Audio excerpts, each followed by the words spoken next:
साथीहरू यो चाहिँ मेरो हिजोको भिडियो हो, तर हिजो मैले हाल्न भ्याएन। अब माछा चाहिँ हामीले खाने भनेर दिउँसोको खानासँग खाने भनेर राखेको। अब मैले मोलमाल पारेर राखेँ, झ्याप्पै मासु पनि आयो, के गर्ने त?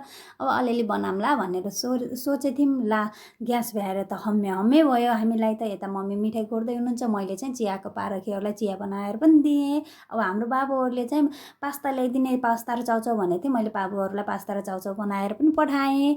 पठाउन त पठाएँ, ग्यास बनाउँदा पास्ता र चाउचाउ बनाउँदा बनाउँदै ग्यास भ्याइएर हैरान।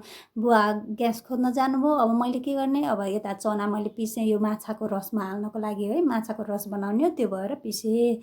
मैले उता माछा पनि तारतुर पारेर त्यही कराईमा मैले माछा बसालिदिएँ। अब यसरी बनाएको रस चाहिँ एकदम दामी हुँदो रहेछ। तर रस खानको लागि चाहिँ यसरी नै माछा बनाउनु पर्दो रहेछ। त्यो जुन चना मैले पिसेर हालेको थिएँ पहेँलो तोरी, त्यसले चाहिँ दामी बनायो।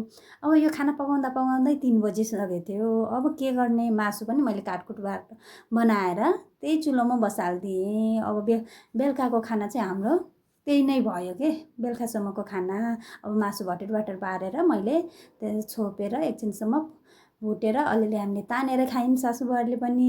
अझै मैले पानी हालेर छोपिदिएँ। पानी हालेर इधर गरेँ, छोपिसकेपछि पछि फेरि मैले त्यही पानी हालेर छोपिसकेपछि बाबुहरूलाई ल्याएर आएँ। पछि मैले तरकारी उता राखेँ, बाबुहरूलाई खाऊ भनेर भनेको त भिडियो नखिच्नु।